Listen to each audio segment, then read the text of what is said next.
Welcome in to My Dogs Are Barking on MPW Digital. My name is Landon, and so excited to be able to say that the brackets have been finalized and we have our NCAA tournament field set. We're going to be talking about Mississippi State today and talk about their matchup with Baylor. Just to kind of we'll have a further breakdown and kind of a preview a little bit later on in the week. But for this first part of the week, we thought, the bracket is out. Mississippi State knows where they are in March Madness, and also 14 teams in the SEC have made it. A new record for most teams from a conference to make the tournament. Really incredible. Texas was that last team. I think people were just trying to figure out if they could get in. They end up getting in as an 11 seed, so they're going to get to play in the play-in game versus Xavier. Whether they win or lose, they got in. So. But Mississippi State is matched up with Baylor. So we're going to talk about them today. I got to be honest with you. We're going to break down the game, like I said, a little bit later on in the week. But we'll talk about some things today about why this could be a lot worse for Mississippi State in terms of a first round game. I honestly thought Mississippi State was going to be matched up with UConn, who's an 8 seed. They're going to play Oklahoma. I don't feel good about Oklahoma spot, but it could have been a lot worse. And so Mississippi State gets the matchup with Baylor. Now, Baylor does have some very, very good non-conference wins. Again, we will talk about that. But we get a lot to cover here. The brackets are out, like I said. And I will mention, I'll try to mention again in the show, but we will have a March Madness bracket for My Dogs Are Barking. We will have a gift card to ARPA's that we are giving out to the winner. And so we want to encourage people to join. But here's my caveat. Just letting you know that I will also be joining this bracket. And I imagine Austin will as well. So if one of us walks away with it, we're going to call it fair and square. And I will be taking in a coffee from ARPA's, and I'll be very excited. But I don't have to. You could get in there and beat me, but you'll win a gift card to ARPA's if you are able to win. So we'll drop that in the description on the group that you can join.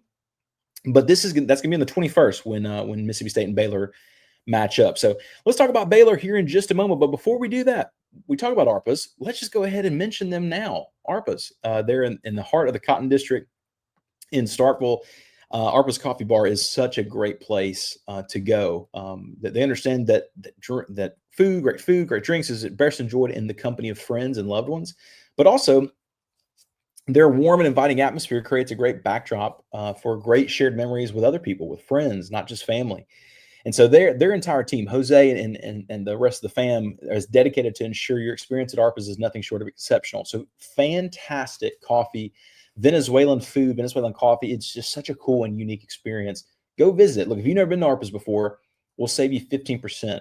All you got to do is just mention that you love the My Dogs Are Barking discount and get 15% off of your order there. And you know what? It's not just your first time visiting. It's every single time you go to ARPA's, mention that, get 15% off. You can't beat it, man. So make sure you do that.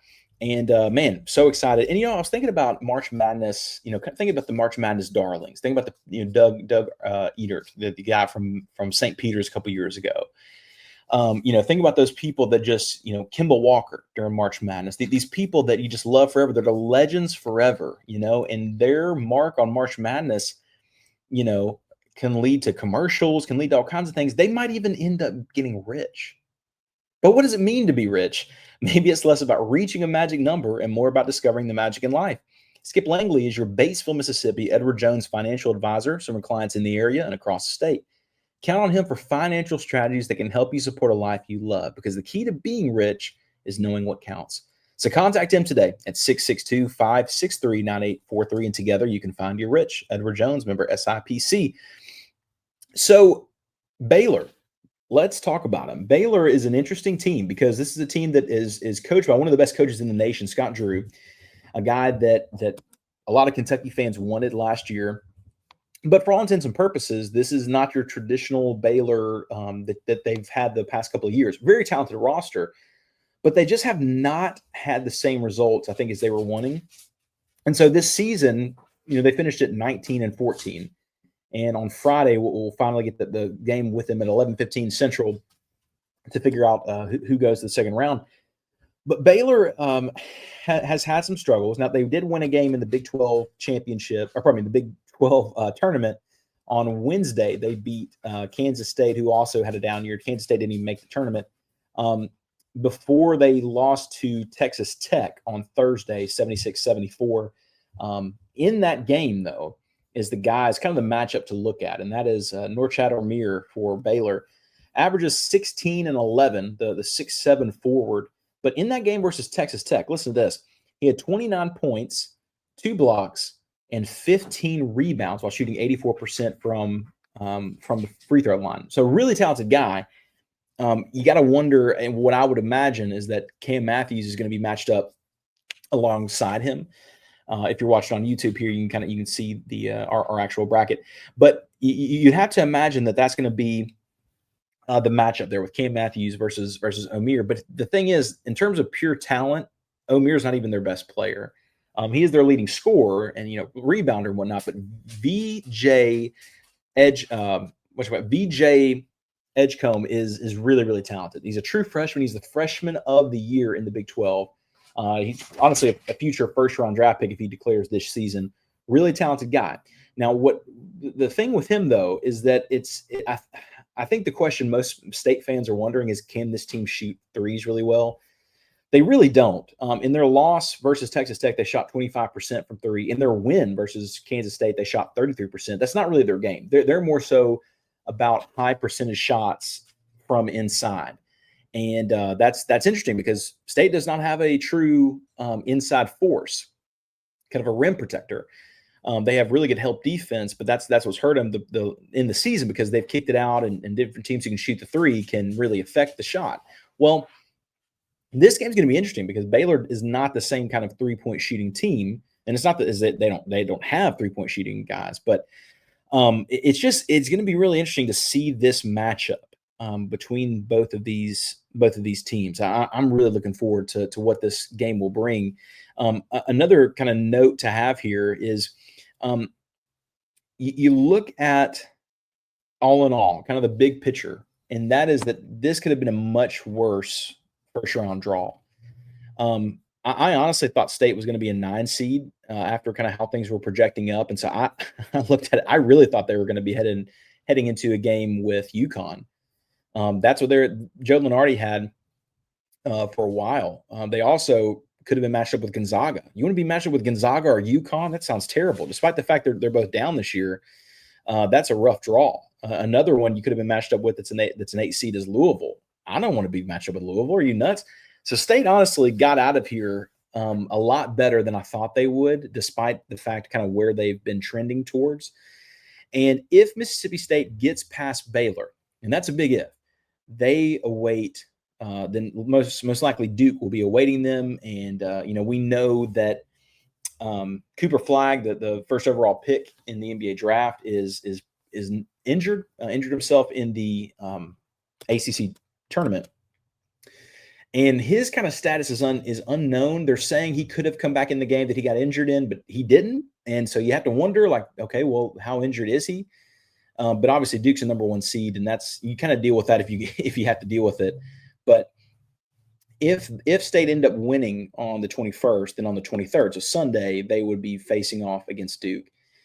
I got to say, I really do like this matchup for Mississippi State out of the gate. I think to 2 years ago, Mississippi State versus Pitt. Pitt had some losses that they probably were ashamed of, but they were a really high-level three-point shooting team. And if they got hot, it was going to be a problem, and they got really hot. Last season, Michigan State, just a total coaching mismatch. So you do have to wonder about that because Scott Drew's a really good coach for Baylor. But they just don't create some of the same problems. However, Mississippi State has not been playing well. So despite the fact it is a good defensive matchup, but offensively, and that's a little bit later on in the week here on our Wednesday, Thursday show, we will look at kind of what this Baylor team looks like on the defensive side of the ball, because that is important. I think what we've noticed with this team is they can play really good defense. Scott Drew's teams are almost always very well coached. And I'd love to see what this team does against them. And they've got some really good wins. They beat St. John's in double overtime, but the early part of the year. They lost to Tennessee the very next game by 15. They beat Arkansas by 5. They lost to Gonzaga by, goodness, like 40 points. But along with that, in terms of their actual kind of matchup, I'm going to share my screen from the bracket. to a different. Let's go with this one here. Talking here, make sure our producer hears me. We don't have a producer. All right. Bring it up here if you're watching on YouTube. This is Baylor's kind of full picture. Their net ranking is 30, which honestly is where Mississippi State's been for a little while. But look at what they've done in the quad 1 and quad 2. They took care of business in quad 4. They do have a bad quad 3 loss versus TCU. Quad 2, they took care of business all the way through. Not a ton of really good teams in there, but then look at their quad 1. Quad 1, they're 5-12.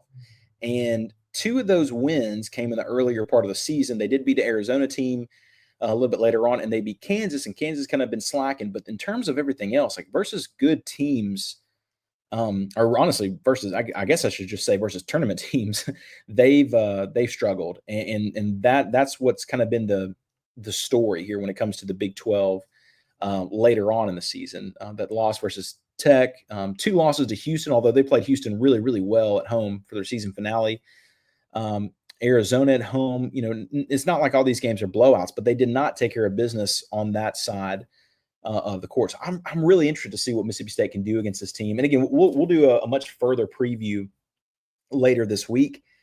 But make no mistake, this is a very well coached Baylor team that if you're not playing well, they would love nothing more than to take you out. So we're going to take a quick break. Here's some messages from MPW Digital. When we get back, let's talk about the rest of the SEC and where they are matched up to play. Very excited about this. Most teams ever from the SEC in this tournament. So we'll be right back after these messages from MPW Digital. All MPW Digital podcasts are brought to you by our friends at Parish Brewing Company, located in the heart of Cajun country in Broussard, Louisiana. Parish Brewing Company's simple goal is to make awesome craft brewed beer, and they do it remarkably well. The doctor is introducing their new go-to IPA, Dr. Juice. It's a highly crushable juice bomb, dry hopped with a blend of their favorite hand-selected hops from the Yakima Valley in Washington. Dr. Juice's drinkability is sneaky good, considering it clocks in at 6% ABV. The pour glows a rich cantaloupe hue with a thick frosted haze, soft mouthfeel, an aroma and taste that's full of passion fruit, papaya, and blood orange, making it drink like a glass of freshly squeezed juice. They also have Ghost in the Machine. It's a double IPA brewed with obscene quantities of hand-selected Citra hops from Yakima Valley. Expect pungent grapefruit flavors and aromas, tropical fruit, less harsh bitterness than most IPAs. Again, it's Parish Brewing Company. Wherever you get your beer, check out Parish. Make sure that you look for them, because any beer that you get from Parish is going to be absolutely outstanding. Thank you from MPW Digital. We're brought to you by Easy Hemp Company. Easy is a hemp-infused sparkling water. It's a guilt-free alcohol alternative, a natural way to relax and unwind. It's all natural. Made with real fruit, no added sugar, low calories, gluten-free. One 12-ounce can of Easy has 3 milligrams of THC. With Easy, it's easy to avoid the gummy scare and control your experience. So change the can, not the ritual. It's easy. Visit EasyHempCo.com to view the Easy Finder to find Easy near you. Easy is Farm Bill compliant with hemp derived from THC, CBD extracts. Easy is for people 21 and older. Enjoy responsibly. To My Dogs Are Barking on MPW Digital. All right, so we're looking at the rest of the teams in this bracket, and Auburn is the number 1 overall seed. They lost versus Tennessee, but they still, they had 15 quad 1 wins. They were unbelievable. So that's not really a shock to me that they're in a great spot there in the 1 seed. You go down a little bit, talk about upset alert. Texas A&M is matched up against Yale, and Yale beat Auburn last year. Yale is really good in physical again this season. We'll talk about bracket upsets, but I'm just going to tell you, that's one I'm picking out of the gate. I think Texas A&M could be in a one and done situation.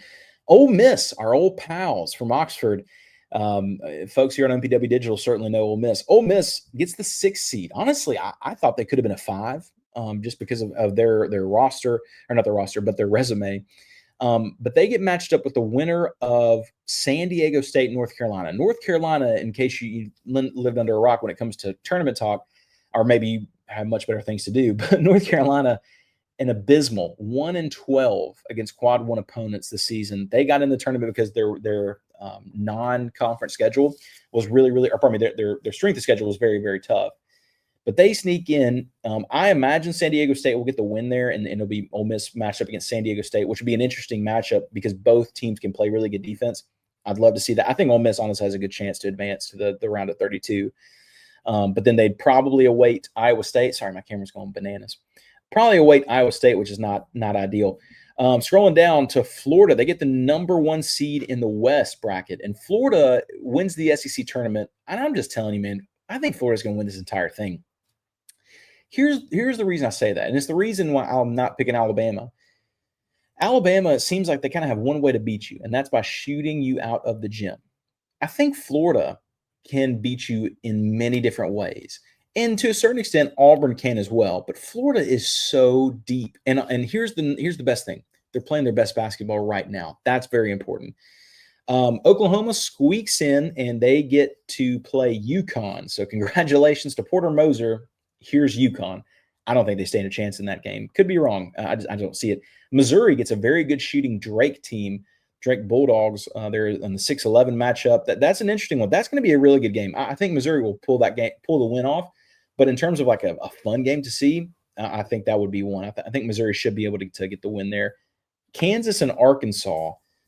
Kansas has been so inconsistent, but I love the matchup between Hunter Dickinson and Jonas Adu down low. That's another really fun game to watch. However, yeah, I don't even know who I'm picking there. I'm not going to give it just yet. I have a tough time thinking that just out of the gate Arkansas wins that game. But however, they're very talented, so it could certainly end up being that way. Going over to the Midwest, Tennessee and Wofford. Wofford can shoot really well, but Tennessee is really good. They should have no problem getting to the Sweet 16 pretty easily. Kentucky going up against a Troy team. I don't know too much about Troy at this given moment. Give me a couple of days. This is one of those times of the year where I got to be on my P's and Q's at work because I'm going to be just in a rabbit hole looking up stats for about, High Point University, just trying to, what's High Point University's 3-point percentage? I'm going to be looking that up for no reason at all. But Kentucky versus Troy, they're in the 3-14 matchup. The next SEC team is Georgia getting matched up with Gonzaga. Not ideal from a coaching standpoint, but Gonzaga has not been as good of a team this season. So Georgia has not won a NCAA tournament game since 2002. Scrolling up, Alabama goes against Robert Morris, the 2 versus 15 matchup. Honestly, Alabama should reach the Sweet 16, but St. Mary's plays really good defense, so we'll see. And then the very next game, St. Mary's against Vandy. Vanderbilt is a 10 seed. I know they played better at the last part of the year. It seems like they've really overachieved, and that's honestly pretty true. But it doesn't mean they can't win a game in the NCAA tournament. So that's the 10-7 matchup. St. Mary's plays such good defense. Moving up to the next SEC team, which is Mississippi State. And actually, no, before we go there, let's go to Texas and Xavier. That's the 11 versus 11 play-in game on the 18th. So, yeah. On the 18th, I like Xavier's got some good wins. You have to wonder how Texas is going to do. I'm glad they snuck in the tournament, but just a pretty weak team. But having a lottery pick and Trey Johnson just makes any game you're in almost any game you play. And then finally, Mississippi State and Baylor. That's the 8 versus 9 matchup. State gets to the tournament for the 3rd straight season, and gotta be excited for Chris Jans and his bunch to reach the NCAA tournament for the 3rd straight year. And look, here's where we kind of end this. The last time Mississippi State went to the NCAA tournament 3 years in a row was whenever Rick Stansbury did it from 2002 to, I believe, 2005. It ended up going for 4 straight years, but that was the last time they at least got to 3 in a row. You have to be excited about where this team is, but also like hungry for more. And there's been some chatter about some different, head coaching opportunities opening up across the nation. One of them is Iowa.